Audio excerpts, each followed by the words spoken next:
kami harus masuk kota Saranjana. Kata kakek, kalian kalau dari sana hati-hati ya. Kalau ketangkep bisa mati।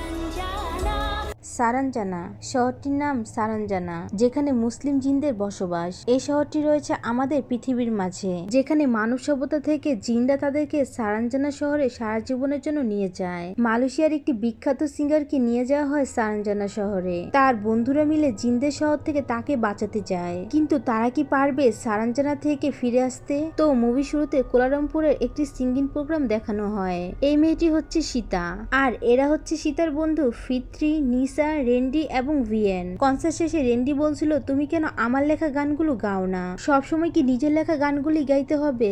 আর একই গান দর্শকরা কতবার শুনবে? সীতা কিছু না বলে সেখান থেকে রাগ করে উঠে পড়ে। সীতা লক্ষ্য করে তার রুমের সামনে দাঁড়িয়ে আছে অদ্ভুত দেখতে একটি লোক। সীতার মুখে কথা শোনা মাত্রই লোকটি সেখান থেকে চলে যায়। বিষয়টি সীতা তেমন একটি গুরুত্ব দেয় না। রাত্রে কে যেন সীতার রুমে নক করে, কিন্তু সেখানে কেউই ছিল না। রুম লাগাতেই আবার একটি শব্দ।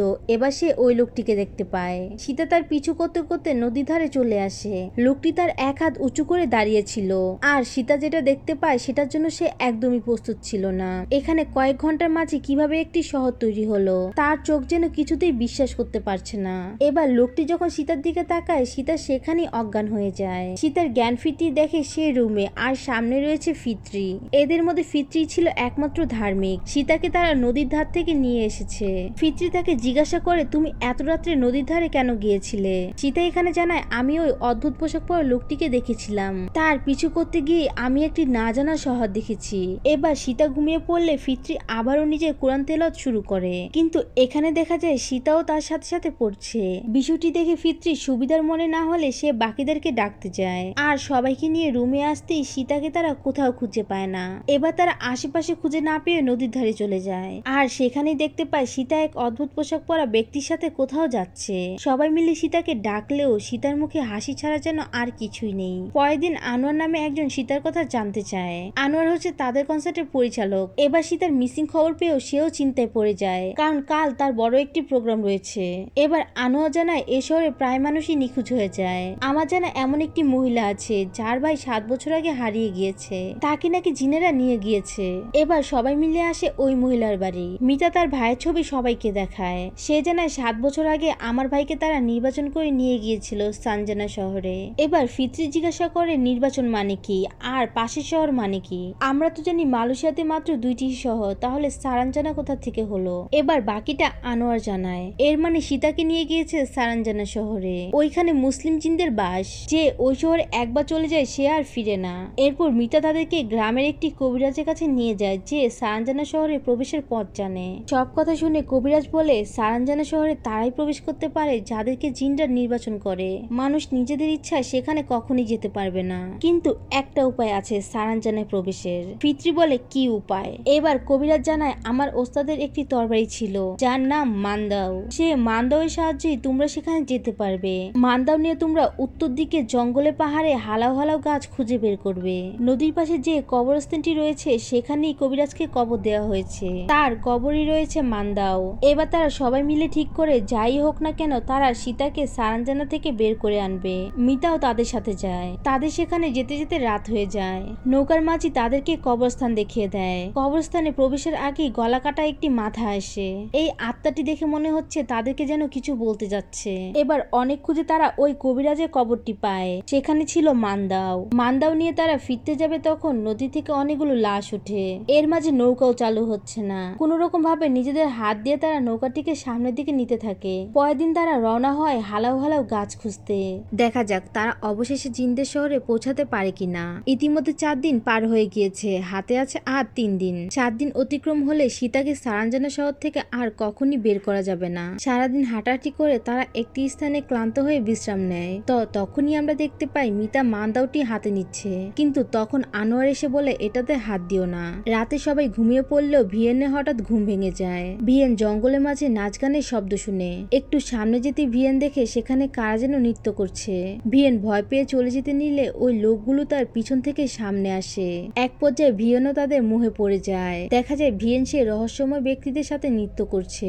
অপরদিকে মিতা মান্দাওটি নিয়ে পালিয়ে যায়। মূলত সেদিন ওই কবিরাজ মিতাকে লোভ দেখিয়েছিল, যদি তুমি মান্দাওটি নিয়ে আসো তাহলে আমি তোমার ভাইকে সারাঞ্জানা শহর থেকে বের করে আনবো। হঠাৎ সবাই ঘুম ভাঙতে তারা দেখতে পায় ভিয়েন এবং মিতা তাদের পাশে নেই, তার মধ্যে মান্দাও সেখানে নেই। এবার সবাই মিলে তাদেরকে খুঁজতে বের হয়। অপরদিকে আমাদেরকে মিতাকে দেখানো হয়। মিতা একটি বাচ্চাকে দেখে তার কাছে যায়। যখনই মিতা বাচ্চাটির কাছে যায় অমনি বাচ্চাটি মিতাকে কামড়ে ধরে। মিতার চিৎকারের শব্দ শুনে সবাই সেখানে যায়। এসেই দেখে একটি বাচ্চা মিতার কলিজা ছিঁড়ে খাচ্ছে। তাদের দেখা মাত্রই বাচ্চাটি ঝোপের মধ্যে পালিয়ে যায়। ফিত্রি আবারও মান্দাওটি হাতে নেয়। মিতা সেখানেই মারা যায়। তো ভিয়েনকে খোঁজার মধ্য দিয়ে ভোর হয়ে যায়। সারাদিন খোঁজার পরও ভিয়েনকে তারা খুঁজে পায় না। এই জঙ্গলের মাঝেও ফিত্রি তার নামাজ ছাড়ে না। নামাজ শেষ হওয়া মাত্র ফিত্রি সেখানে অজ্ঞান হয়ে যায়। ফিত্রি অচেতন অবস্থায় দেখতে পায় অসংখ্য হত্যারা তাদেরকে সারাঞ্জানা শহরে প্রবেশ করতে না করছে এবং মান্দাওটি যেখান থেকে এনেছি সেখানে আবার রেখে আয়। তোদেরকে সারাঞ্জানার জন্য নির্বাচন করা হয়নি। এভাবেই ফিত্রি চেতনা ফিরে আসতেই সে সবাইকে সকল কথা খুলে বলে। তো পরের দিন সকালে সবাই আবার ভিয়েনকে খুঁজতে বের হয়। এখানে আনোয়ারের মনে হচ্ছিল তারা যেন একই রাস্তা দিয়ে বারবার ঘুরছে, তাই সে নিজের জামা খুলে সেখানে নিশানা করে যায়। এরপর আমরা দেখতে পাই আনোয়ারের সন্দেহটি ঠিক, তারা একই জায়গায় বারবার ঘুরছে। এবার রাতে ক্যাম্প করলে সেখানে তারা নাচ গানের শব্দ শুনতে পায়। সবাই দেখে কিছু মানুষ সেখানে নেচে যাচ্ছে এবং ভিয়েনও তাদের সাথে নৃত্য করছে। নিসা, রেন্ডি, আনোয়ার ভিয়েনকে থামানোর চেষ্টা করে, কিন্তু ভয়ঙ্কর বিষয় হলো ভিয়েনের মোহ তো কোনোভাবেই থামছে না, বরং নিসা, আনোয়ার, রেন্ডি সেই মুহূর্তে পরে তাদের সাথে নৃত্য শুরু করে। কিন্তু ফিত্রির উপর সেই মোহ কাজ করে না। অনেক চেষ্টা করে ফিত্রি তাদেরকে মোহ থেকে বের করতে পারে না।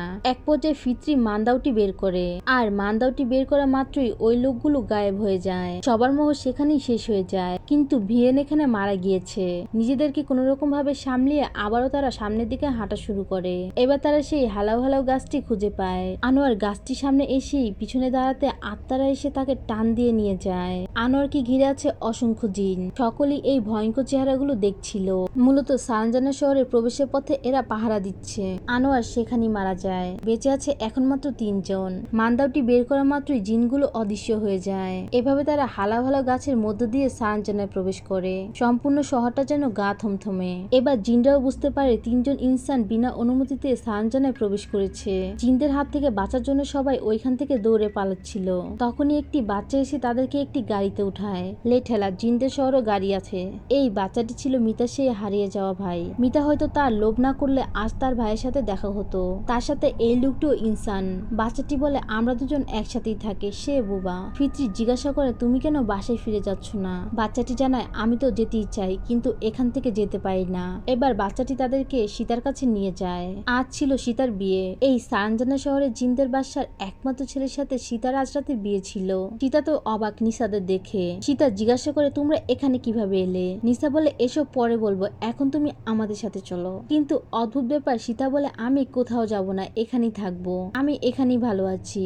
রেন্ডি রাগ করে বলে তোমার জন্য আমরা এত কষ্ট করলাম, আর তোমাকে বাঁচাতে গিয়ে 3 জন মারা গিয়েছে, এখন তুমি বলছো যাবে না? ফিত্রি বলে সীতা এটা তোমার শহর না, তুমি আমাদের সাথে চলো। কিন্তু সীতার একই কথা, সে সারাঞ্জানাতেই থাকবে।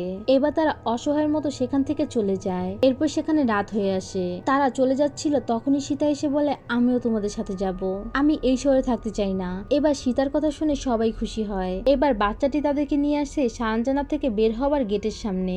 মূলত মান্দাওটি তাদের কাছে থাকায় জিনরা তাদেরকে ধরতে পারে না। এবার তারা সারাঞ্জানা থেকে নিজেদের দুনিয়াতে চলে আসে। আসলে সারাঞ্জানা শহরটি ছিল পানির মাঝে। ফিত্রির হাত থেকে মান্দাওটি সেখানে পড়ে যায়। তারা উঠে আসে নদীর কিনারায়। শেষবারের জন্য তাদের চোখের সামনে সারাঞ্জানা শহরটি ভেসে ওঠে। তো এই ছিল সারাঞ্জানার গল্প।